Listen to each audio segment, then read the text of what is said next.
March মাসে ভাস্কর চক্রবর্তী।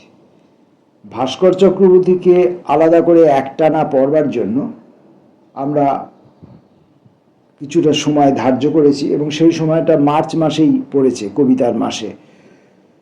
তো কবিতার মাসে মার্চ মাসে ভাস্কর চক্রবর্তীকে আলাদা করে অধ্যয়ন করছি আমরা। আজকের ৮ নম্বর পর্বটি শুরু হলো। প্রথমে কবির নিজস্ব কিছু কথা শুনে নেই। শেষ নেই এমন এক পাহাড়ে অনবরত চড়তে থাকার সঙ্গে কবিতা লেখার তুলনা করা যায় কিছুটা।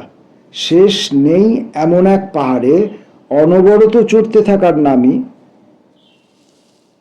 কবিতা লেখার।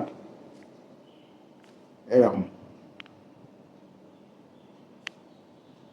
কবিতা লেখাটা আমি লটারির টিকিট কাটার মতো ভাবিনি কোনোদিন।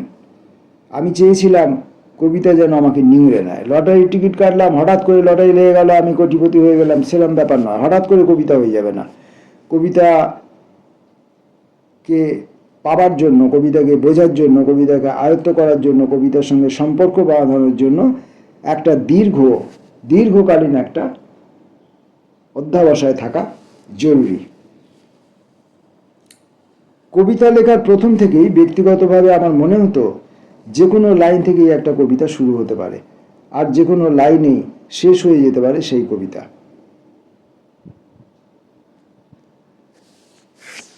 তবে একদিন ক্লান্তি আসে, অবসন্নতা আসে, ক্ষিপ্রতা যায় হারিয়ে। একদিন উদ্ভ্রান্ত হয়ে পড়ি, মাথা খুঁড়ি। পৃথিবীটাকে দুপুরবেলার হাসপাতালের মতো মনে হয়। গত 30-40 বছরের বাংলা কবিতাকে এখনই কেন মনে হবে 19 শতকের? কেন মনে হবে শুধু এই প্রতিভার প্রদর্শনী? কোথায় গেল সেই তীব্রতা, সেই ভূতগ্রস্ততা?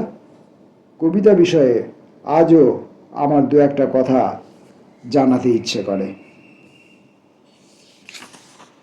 সেই দু একটি কথা কি কি? কবিতার মতো কবিতা অথবা তথাকথিত কবিতাকে এই মুহূর্তে বাতিল করতে হবে। কবিতার মতো কবিতা, প্রচলিত ধ্যান ধারণার যে কবিতা, আবহমান কালের, তখন কবির সেই সময়কাল পর্যন্ত যে নিরবিচ্ছিন্ন ধারায় যে কবিতা, সেই কবিতার যে তথাকথিত যে রূপ, সেই ধারণা, সেটাকে বাতিল করতে হবে। 2, সমস্ত রকমের শাসন থেকে কবিতাকে মুক্ত করতে হবে, স্বাধীন করতে হবে। প্রথাবাহিত কবিতা থেকে সরিয়ে নিতে হবে গয়না, এবং গয়নাগাটি রাখা চলবে না, অলংকার। কথার মধ্যে রহস্য আছে, তাকে কবিতা করা যায়। প্রতিটি মহৎ কবিতা সরল, প্রতিটি সরল কবিতাই কিন্তু মহৎ নয়। এটা খুব ইম্পর্টেন্ট কথা। প্রতিটি মহৎ কবিতা সরল, প্রতিটি সরল কবিতাই কিন্তু মহৎ নয়। সমস্ত রকম কবিতার শেষে তীব্র অভিনব এক কবিতা, নতুন একটা পৃথিবী।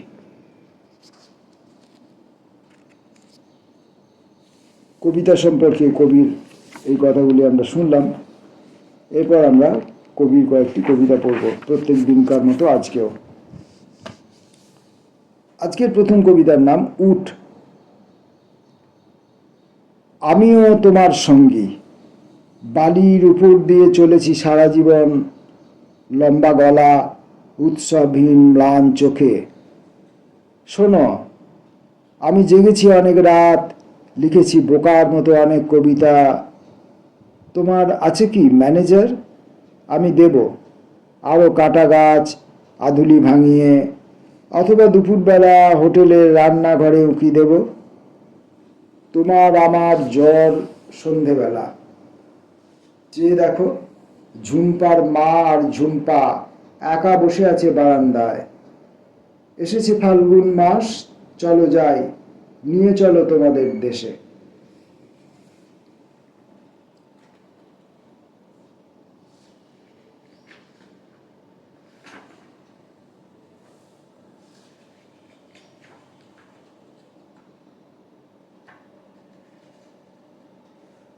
পরের কবিতা হারে রে। হারে রে, এই কবিতাটি অনেকগুলি পর্বে বিভক্ত আছে। 1 2 3 4 এইভাবে। 1, পত্রপত্রিকার মতো সারি সারি পুরনো জুতো আমি সাজিয়ে রাখি ঘরে।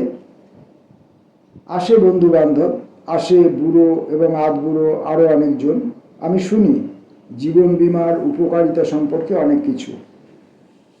নোংরা পা আমি চাই না সকালবেলা কুঁচকে থাকুক আমার কপাল। আমি গল্প জুড়ি, তেল মাখতে মাখতে আমি দেখেছি তেলের শিশির থেকে হাসতে হাসতে উঠে আসছে রাজকুমারী। এবং বিশ্বাস করে না কেউ, পায়ের ওপর পা তুলে আমি পা নাচাই ঘুমোতে যাবার আগে। ও, ঘুমোতে যাওয়ার আগেই আমি স্বপ্ন দেখি সুখের। ঘুম থেকে উঠে আমি ঘষে ঘষে সাজিয়ে রাখি আমার পুরনো জুতো। 2 নম্বর, বেরিয়ে পড়ি যখনই সাড়া পাই দূরে। একবার এইরকম হলো, চুপ করে থাকতে বলা হলো আমাকে। আমি কথা না বলে রইলাম। 1 বছর 2 বছর 3 বছর। শেষের দিকে কোথাও যেতাম না আমি। শেষের দিকে জামা প্যান্ট পরে চুপচাপ শুয়ে থাকতাম সন্ধেবেলা। আমাকে ওই রকম দেখে এক ভদ্রলোক একদিন রেগে আগুন। তিনি বলেছিলেন আমাকে, সমস্ত কিছুই খাবে, কম বয়স তোমার গাড়ি চালানো শেখো। কম বয়স তোমার, গাড়ি চালানো শেখো। 3 নম্বর, মৃত কবিদের জন্য আমি নিয়ে এলাম ঘরে সবুজ একটা ফুল। নদীর 2 তীরে 2টো জাহাজ, 2 তীরেই ঘুরে বেড়াচ্ছিলাম আমি। আমার পায়ে পুরনো জুতো, হাতে নতুন সিগারেট। মাফলার জড়ানো একটা মেয়ে সেই বিকেলবেলা চুমু খেয়েছিল আমাকে। আর বিকেলবেলা ভেঙে পড়েছিল, আর বিকেলবেলা ছড়িয়ে পড়েছিল মৃত সমস্ত কবিদের বুক পর্যন্ত। আমি লুকিয়ে যোগাযোগ রেখেছি ওদের সকলের সাথে। ওদের সকলের কাছেই আমি পাঠিয়ে দিয়েছি আমার নতুন কবিতা, মোজার মতোই যা ঝলমলে। 4 নম্বর, বিশাল নাকের উপর বসে রয়েছে ছোট্ট একটা মাছি। আমি আরো ছোট্ট ছিলাম যখন, চাদর মুড়ি দিয়ে দেখতে যেতাম শাহজাহান, চাদর মুড়ি দিয়ে দেখতে যেতাম সিরাজউদ্দৌলা। এখন আমি জুতোর দোকানে যাই, জুতো কিনি, বাস থেকে নেমে বাসের টিকিট ফেলে দিই ফুটপাতে। 7 বছর আমি একটা ভূতের মতো ঘুরে বেরিয়েছি কলকাতায়। আমার হাত ছিল না, পা ছিল না। আমার বই আমি আর বিক্রি করব না কোনোদিন। আমি এখন ভুলে যেতে চাই সব কিছু। আমি বেঁচে থাকতে চাই তোমাদের সঙ্গে। জয় হিন্দ। 5 নম্বর, দাঁতের হাসপাতাল হাঁ করে দাঁড়িয়ে আছে। এসো আজ আমরা দুজনে দাঁতের হাসপাতালে গিয়ে দাঁত দেখিয়ে আসি। লাফ দিয়ে দাঁত পড়ে, মনে রেখো। এসো আজ আমাদের দাঁতের হলুদ ধুয়ে আসি। কিংবা চলো ডাক্তারের কাছে ছুটে গিয়ে এমনিই বসে থাকি, চেয়ে থাকি, সঙ্গে সঙ্গে থাকি ডাক্তারের। দাঁতের হাসপাতাল হাঁ করে দাঁড়িয়ে আছে। এসো আজ আমরা দুজনে। 6 নম্বর, ভালো নয়, এইসব ভালো নয় জানো। এই যে নিজের সঙ্গে ইয়ার্কি করছো, এই যে সমস্ত দিন ফালি কুমড়োর মতো শুয়ে আছো, ভালো নয়। উঠে এসো, মোটা উরু লাথি মারো, ভাঙো। ঘরের মেঝেতে পোঁতো লেবু গাছ। ওই ওই ওই তো বাবার জেব ঘড়ি, ছুঁড়ে দাও ও বাড়িতে, কিংবা পকেটে পড়ো। চলো। 7 নম্বর, সমস্ত দিন বসে বসে আমি আজকাল আমার পায়ের কথা ভাবি। কাল সমস্ত রাত আমার পার জন্য আমি বসে বসে কেঁদেছি। আমার পা হায় আগের মতোই আর ক্রমশই রোগা হয়ে যাচ্ছে। আজকাল জুতোই পরতে চায় না কিছুতে। আমি কত ধমক দিই, দেশ বিদেশের গল্প শোনাই কত। তোমাদের লম্বা পা যথেষ্ট খুশি করে আমাকে। সন্ধেবেলা আমার পা এখন ঘুমিয়ে পড়েছে। মোটা একটা সুচ দিয়ে আমি খোঁচা দিচ্ছি, দেখছি ওরা বেঁচে আছে কিনা। দেখো হে, ওরা চিৎকার করছে। দেখো হে, ওরা জেগে উঠছে। দেখো, ওরা আমার সঙ্গে বেরিয়ে পড়ছে রাস্তায়। 8 নম্বর কবিতা।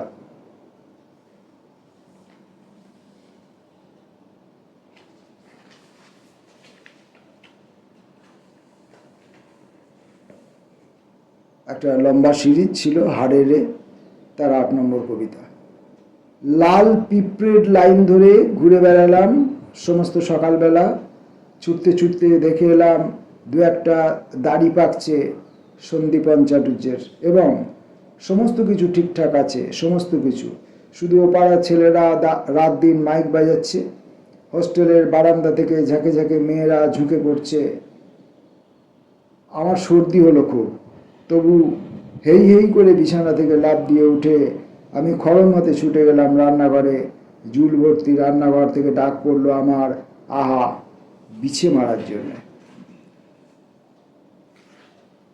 ওই হাড়েরে সিরিজ কবিতার 9 নম্বর এবং শেষ কবিতাটি। আমি লক্ষ্য করছিলাম আমার ভিজে জুতোটা বৃষ্টিতে আরও ভিজছিল। পা জুতোর থেকে অনেক দূরে, তোমার থেকে আরও অনেক দূরে বসে বসে আমি চেয়ে দেখছি এখন মানুষের সরু হাত ছুঁয়ে রয়েছে আরও সরু একটা জানলা। আমার কিশোর বন্ধুরা খেলার জন্য আমাকে ডেকে ডেকে ফিরে গেছে। আমি যাব, আর দুর্ভাবনা নেই আমাদের। খুব তাড়াতাড়ি ওই এসে গেল আমাদের হাসির দিন জানলার পাশে। এই যে বৃষ্টিতে ভিজে পড়ে আছে দর্শনের বই, ভালো লাগছে আমার, ভালো লাগছে খুব। আশেপাশে দৌড়তে দৌড়তে যাওয়া আসা করছে মানুষ, দাড়ি কামাতে দ্রুত ওই ঢুকে পড়ছে সেলুনে। মার্চ মাসে আমরা ভাস্কর চক্রবর্তীকে আলাদা করে পাঠের যে উদ্যোগ নিয়েছিলাম, সেই উদ্যোগের আজকের কবিতা পাঠ এখানে শেষ করলাম। এর পরের দিন আমরা কবির নতুন কবিতা নিয়ে, নতুন কাব্যগ্রন্থ থেকে নতুন কবিতা নিয়ে আসব। নমস্কার।